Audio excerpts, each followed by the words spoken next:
Welcome to my new video. Start करते हैं अपना एरे टॉपिक। प्रीवियस क्लास में मैंने आपको एरे के टाइप्स बताए थे, 1 dimensional array, 2 dimensional array. Next है अपना मल्टी डायमेंशनल एरे या 3 डायमेंशनल एरे।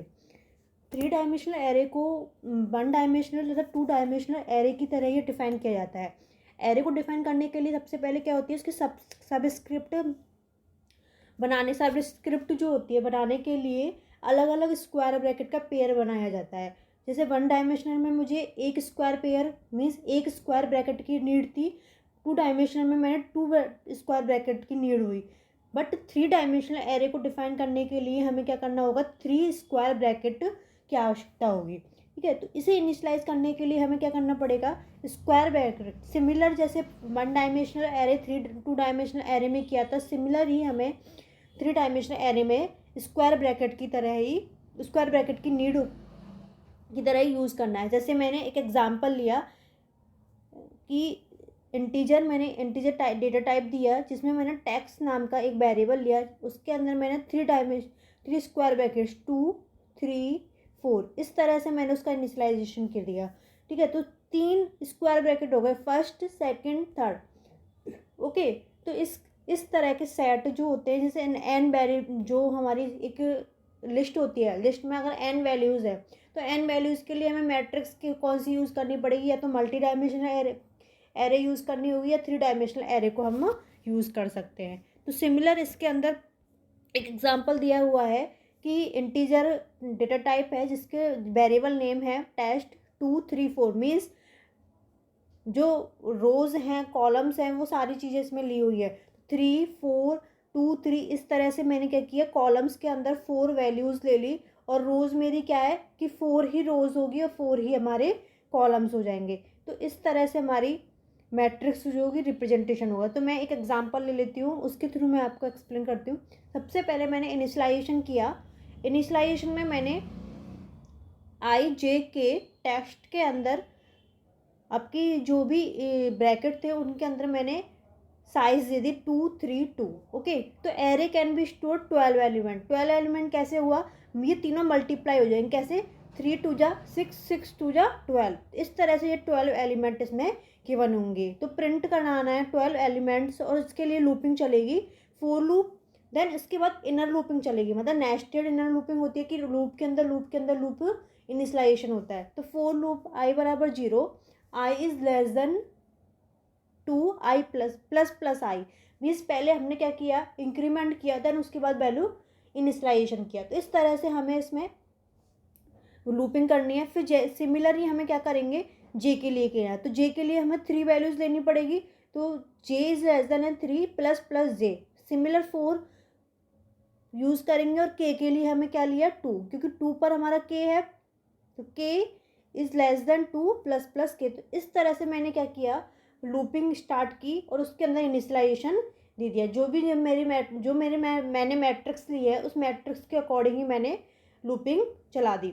अब स्कैनफ यूज़ होगा। स्कैनफ के अंदर मैंने क्या किया, टेक्स्ट के अंदर जो भी मेरा इनिशियलाइजेशन था मीन्स डेटा टाइप यूज़ किया और मैट्रिक्स दी, उसको मैंने स्कैनफ में मतलब आउटपुट के लिए लिख लिया है। अब डिस्प्ले कराना है मुझे, प्रॉपर मैट्रिक्स किस तरह से डिस्प्ले करानी है, तो उसके लिए मैंने प्रिंट लिख लिया, प्रिंट एफ डिस्प्लेइंग वैल्यूज़। जो भी आपकी वैल्यूज़ होगी वो एक रिप्रेजेंटेशन, एक सिस्टमेटिक रिप्रेजेंटेशन हो जाएगा। मीन्स आपकी जो भी वैल्यू गिवन है उसके अकॉर्डिंग आपको वैल्यूज़ मिल जाएंगी। आई बराबर 0, सिमिलर वही लूपिंग चल रही है और आपको क्या करेगा, ये प्रिंट करके बताएगा जो भी ऐसे आई जे के पे जो आपकी वैल्यूज़ आ रही हैं वो आपकी इसमें रिप्रेजेंट हो जाएंगे। तो आउटपुट क्या आया, एंटर 12 वैल्यूज़। एंटर 12 वैल्यूज़ में मैंने क्या दिया, 1 2 3 4 5 6 अप टू 12 तक वैल्यूज़ दे दी। और डिस्प्ले कराना है, डिस्प्ले कैसे कराएंगे, सबसे पहले वही इंडेक्सिंग स्टार्ट होगी। जैसे आपने टैक्स लिया तो टैक्स स्टार्टिंग क्या है, इंडेक्सिंग 0 से होगी, तो 0 0 0। आई जे की स्टार्टिंग तीनों 0 0 0 हो जाएंगे। इस पर मेरी वैल्यू क्या है, 1 है। ओके, देन नेक्स्ट स्टार्ट होगा, मेरी रो तो सेम है। ओके, रो तो मेरी सेम चल रही है 0 0, बट कॉलम मेरा चेंज हो चुका है, कॉलम मेरा 1 आ चुका है, सेकंड कॉलम है मीन्स इंडेक्सिंग वैल्यू 1, तो 2 पे आपको रिप्रेजेंटेशन हो जाएगा। सिमिलर आपका क्या होगा, जैसे इस तरह से मैट्रिक्स बनती है ना, ये मैट्रिक्स है, इस तरह से रिप्रेजेंटेशन हो रहा है। तो यहाँ पे क्या है अपना 0 0 इंडेक्सिंग हो गई, फिर क्या आ गया 0 1 हो गया, फिर क्या हो जाएगा 1 0 हो जाएगा। मतलब इस तरह से रिप्रेजेंटिंग हो रही है आपकी। तो कॉलम तो आपके सेम है, सॉरी रोज तो आपकी सेम है, बट कॉलम ही तो चेंज हो रहा है। ये मेरा क्या है 0 कॉलम है, ये मेरा क्या है 1 कॉलम है, और ये मेरा क्या है 2 कॉलम है। अब 0 है, ये क्या है 0 मतलब 1 कॉलम, ये क्या हो गया 1 मतलब मीन्स 2 कॉलम है। इंडेक्सिंग वैल्यू 0 से, तो मैं 0 से स्टार्टिंग कर रही हूँ 1, देन ये क्या हो जाएगा मेरा 2। इस तरह से कॉलम चेंज हो रहे हैं, कॉलम भी अपनी है और रोज भी अपनी। तो ये क्या हो जाएगी अपनी, जैसे 3x3 की मैट्रिक्स है तो ये 3x3 की हो गई। अब मुझे 12 एलिमेंट्स लेने हैं, तो 12 एलिमेंट्स के लिए मैंने मैट्रिक्स रिप्रेजेंटेशन किया, उसके अंदर मैं वैल्यूज डालूंगी 0 0 0, इंडेक्सिंग वैल्यू 0 है, उसमें मैंने रिप्रेजेंटेशन कर दिया 1। देन उसके बाद अपनी क्या है कॉलम चेंज हो रहा है 0 0 1, 0 0 1 पर 2 आ गई। अब क्या है 0 1 0, ये सेम है, इसके पे इस पर क्या आ जाएगी अपनी 3। अब क्या करेंगे अपन, जो कॉलम है वो तो सेम चल रहा है क्योंकि अपने 4 तक लिया है ना, 2 3 4 इस तरह से रिप्रेजेंटेशन किया था। तो क्या हुआ 0 1 1, क्या रिप्रेजेंटेशन हो जाएगा 4 है। तो इस तरह से हम क्या करेंगे रिप्रेजेंटेशन कर देंगे अप टू 12 तक। तो 12 तक अपना रिप्रेजेंटेशन हो जाएगा 1 2 1। इस तरह से मैट्रिक्स रिप्रेजेंटेशन होती है। तो ये क्या है मेरी 1 डायमेंशनल एरे और 2 डायमेंशनल एरे दोनों का मिक्सअप होता है एक तरह से। जैसे 1 डायमेंशनल एरे में मुझे 1 स्क्वायर ब्रैकेट की नीड थी, 2 डायमेंशन में मुझे 2 स्क्वायर ब्रैकेट की, और 3 डायमेंशन में मुझे 3 स्क्वायर ब्रैकेट की नीड हुई। ओके, अब नेक्स्ट टॉपिक है अपना सिमिलर, जो है वो है अपना स्ट्रिंग। ओके, तो स्ट्रिंग कंसेप्ट जो है उससे पहले हमें एरे समझना था, जो मैंने इसमें एक्सप्लेन कर दिया है आपको। इससे पहले वाली प्रीवियस वीडियो में मैंने आपको स्ट्रिंग के बारे में, सॉरी एरे के बारे में पूरा बता दिया है। अब हम स्टार्ट करते हैं अपना new topic string. String array क्या है, स्ट्रिंग एरे का मतलब होता है कि सी लैंग्वेज में जैसे अल्फ़ाबेट्स होते हैं, कैरेक्टर्स होते हैं, तो उनको रिप्रेजेंट करने के लिए जैसे सिंबल्स होते हैं, डिजिट्स होती है, इनका क्या होता है कलेक्शंस होता है। ओके, डबल कोट्स में हम हमेशा स्ट्रिंग को लिखते हैं। सबसे पहले तो ये ध्यान रखना है कि हमें स्ट्रिंग को डबल कोट्स के अंदर लिखना होता है। स्ट्रिंग जो होती है ऑलवेज कैरेक्टर एरे के रूप में डिक्लेयर की जाती है, मीन्स कैरेक्टर एरे को ही हम स्ट्रिंग बोलते हैं। ओके, तो सी में हम क्या करते हैं, कोई टैक्स लिखते हैं, तो टैक्स पर जो वो वर्क किया जाता है वो स्ट्रिंग का ही यूज़ होता है। जैसे मैंने कोई नाम लिख दिया, जैसे इस तरह से लिख देते हैं हम स्ट्रिंग में कंप्यूटर। ओके, क्या लिखा कंप्यूटर। तो अब ये क्या है मेरी एक स्ट्रिंग ही तो है, तो इसको मैं क्या करूँगी डबल कोट्स के अंदर लिखूँगी। ओके, तो जो हमारी जो सारी जो स्ट्रिंग्स होती हैं वो क्या होती हैं /0, मतलब /0 का मतलब क्या होगा नल कैरेक्टर से एंडिंग होती है, मीन्स नल कैरेक्टर की आस्किंग वैल्यू 0 होती है, इसलिए स्ट्रिंग में हम क्या करते हैं एंडिंग जो होती है नल कैरेक्टर से। तो string is an array of character that is terminate, means ending point. Terminate किससे हो रहा है /0, this null character indicate the end of the string. String are always enclosed by double quotes. Example में जैसे where character is enclose by single, और जैसे मैंने क्या किया कोई स्ट्रिंग लिखी, उस स्ट्रिंग को तो मैंने लिख दिया डबल कोट्स में।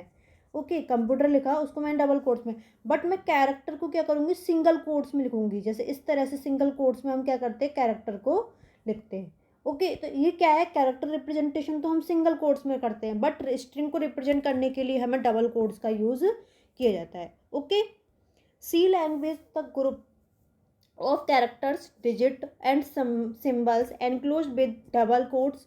यदि जैसे मैंने कोई भी सी लैंग्वेज में कोई कैरेक्टर लिखा, अगर उनका ग्रुप है जैसे डिजिट का ग्रुप हो जाए, सिंबल्स का ग्रुप, तो ये सारे के सारे डबल कोट्स के अंदर लिखे जाते हैं। It is called as string. Otherwise string is an array of characters and terminate by null characters which is denoted by the escape sequence /0। मतलब क्या हुआ एंडिंग जो होगी आपकी क्या स्ट्रिंग की जो एंडिंग होती है वो हमें /0 मीन्स नल कैरेक्टर के साथ एंडिंग हो जाएगी। ओके, तो सी स्ट्रिंग का डिक्लेरेशन कैसे करते हैं, C does not support string as a data type. C को हम कभी भी डेटा टाइप के रूप में सपोर्ट नहीं कर सकते। However, it allows us to represent a string as a character array in C a character string variables in any valid C variables name, and it is always declare as an array of character. तो सबसे पहले हमें syntax देखना पड़ेगा कि सी का string का syntax क्या होता है। तो सबसे पहले मैंने क्या लिखा कैर का मतलब है कैरेक्टर और स्ट्रिंग की साइज। ओके, तो स्ट्रिंग पहले जैसे मैंने क्या किया, कोई भी डेटा टाइप लेते तो डेटा टाइप डिक्लेरेशन करते हैं जैसे एरे में, उसके बाद एरे की साइज़ देते हैं, एरे का नाम देते हैं और एरे की साइज़ देते हैं, इस तरह से करते हैं। बट स्ट्रिंग के अंदर हमें क्या करना है, कैर, क्योंकि ये कैरेक्टर होगा, डेटा टाइप नहीं होगा। फिर स्ट्रिंग का नेम, कोई भी स्ट्रिंग का नेम लिख लेते हैं, उसके बाद उसकी साइज़ को लिखना होता है। तो इस तरह से हमें स्ट्रिंग रिप्रेजेंटेशन करनी है। तो size terminate the number of character in the string name. Okay, name string का जाएगा, उसकी साइज़ हो जाएगी। फर्स्ट ऑफ ऑल हमें ये ध्यान रखना है कि in declaration of string size must be required to mention, otherwise it given an array. Okay, जैसे अगर मैंने स्ट्रिंग की साइज गिवन नहीं की, मेंशन नहीं की, क्योंकि रिक्वायर्ड होती है, अगर मैंने इसकी स्ट्रिंग की साइज़ को नहीं लिखा तो वो इनवैलिड माना जाएगा। जैसे मैंने स्ट्रिंग इस तरह सेमीकोलन लगा दिया तो ये सारा इनवैलिड है। जीरो लिखा, ये भी इनवैलिड, क्योंकि स्ट्रिंग की साइज़ ही नहीं दी, मैंने उसमें जीरो लिखा, मैंने तो नल कैरेक्टर लिख दिया, तो ये भी इनवैलिड होगा। माइनस में इनवैलिड होगा, जैसे 10 लिखा ये वैलिड है, 9 लिखा ये भी वैलिड है। ओके, तो अगर मैं स्ट्रिंग की साइज़ रिक्वायर्ड नहीं करूँगी, मेंशन नहीं करूँगी, तो क्या होगा, एरर गिवन करेगा। Using the declaration the compiler allocated 9 memory allocation means, यहाँ 9 लिखा है तो 9 memory allocation means indexing value कहाँ से होगी, रेंज कहाँ से होगी, 0 to 8 तक आपकी रेंज होगी। ओके, इंडेक्सिंग वैल्यू हमेशा 0 से स्टार्टिंग होती है। तो सबसे पहले हमें क्या करना है, स्ट्रिंग की इस तरह से रिप्रेजेंटेशन करनी है कि स्ट्रिंग का सबसे पहले कैरेक्टर, स्ट्रिंग नेम, देन उसके बाद उसकी साइज। ओके, स्ट्रिंग एरे का जो यूज़ होता है मोस्टली जो हमारे प्रोग्राम्स होते हैं, जैसे अपने अधिकांश जो इजी से प्रोग्राम्स होते हैं, जैसे नेम प्रिंट कराना होता है, इस तरह से हम तो एक एरे बनानी पड़ती है इसके लिए। क्या, जैसे एरे मैंने आपको प्रीवियस क्लास में पढ़ाई थी, एरे तो स्ट्रिंग को रीड द राइट करना हो सकता है, 2 या 2 से अधिक स्ट्रिंग आपस में जुड़ जाती है। ओके, एक स्ट्रिंग को दूसरी को स्ट्रिंग में कॉपी भी कर सकते हैं और कंपेयर कर सकते हैं हम स्ट्रिंग के एक भाग को, जैसे मीन्स एक पार्ट को निकालना हो, दूसरे पार्ट में उसको मर्ज करना हो, तो इस तरह से हम स्ट्रिंग की डिक्लेरेशन कर सकते हैं। कुछ इंपॉर्टेंट पॉइंट्स होते हैं, जैसे स्ट्रिंग का यहाँ मैंने क्या किया है, इनिशियलाइजेशन किया, जो मैंने ऊपर लिखा था उसको 0 to 8 इस तरह से एक एरे बनाई जाती है। एरे में उस स्ट्रिंग को, जैसे यहाँ मैंने 8 लिखा, तो जैसे कोई भी नाम दे दें, COMPUTER, तो इस तरह से कंप्यूटर आपकी स्ट्रिंग में लिख लिया जाएगा। तो इस तरह से आपके क्या है, कैरेक्टर रिप्रेजेंटेशन हो जाएगा। और लास्ट में जो क्या लिखा है देखो, here the string variable can hold maximum 9 character including null. Okay, तो नल कैरेक्टर आपके इसी में ही इंक्लूड हो जाते हैं। तो इनिशियलाइजेशन एरे स्ट्रिंग का इनिशियलाइजेशन कैसे करते हैं, सबसे पहले एरे उसका डेटा, सबसे पहले हमें कैर डेटा टाइप, स्ट्रिंग का name, size equal to string. तो स्ट्रिंग रिप्रेजेंटेशन हमारी कैसे होगी, स्ट्रिंग डबल कोट्स के अंदर मैंने स्ट्रिंग लिख दिया, तो स्ट्रिंग मेरा क्या है, कैरेक्टर है। ओके, जिसमें मैंने क्या लिख दिया, कोई भी नेम लिख दो या फिर कंप्यूटर कुछ भी लिख दो, डबल कोट्स के अंदर आपको स्ट्रिंग को लिखना है। कोई वर्ड्स लिखा है मैंने स्ट्रिंग, अब यहाँ कोई कुछ भी वर्ड्स लिख सकते हैं, उसको डबल कोट्स के अंदर लिखना है आपको। Note the initialisation of string, if the specific number of characters not initialise it, then rest of all characters will be initialise with null. Okay, जैसे मैंने यहाँ इनिशियलाइजेशन किया है तो किस तरह से किया है, कैर स्ट्रिंग 5, तो किस तरह से मैंने इसे, तो 5 को तो मैंने क्या लिख लिया, नंबर है, सिंगल कोट्स में लिखा, प्लस सिंबल हो गया, और एक क्या है मेरी एक स्ट्रिंग, तो सबको क्या किया मैंने, सिंगल कोट्स में लिख लिया, क्योंकि ये अलग अलग है। पहला आपका क्या है, नंबर आ रहा है, देन सिंबल आ रहा है, देन आपका क्या है, अल्फ़ाबेट आ रहा है। तो अलग अलग कैरेक्टर्स होते हैं, उन्हें हमें क्या करते हैं, सिंगल कोट्स में रिप्रेजेंट करते हैं। Got it. तो इस तरह से क्या है, स्ट्रिंग रिप्रेजेंटेशन होता है। ओके, अगर आपको मेरी वीडियो अच्छी लगी हो तो प्लीज़ लाइक करना, सब्सक्राइब करना एंड शेयर जरूर करना। Thank you.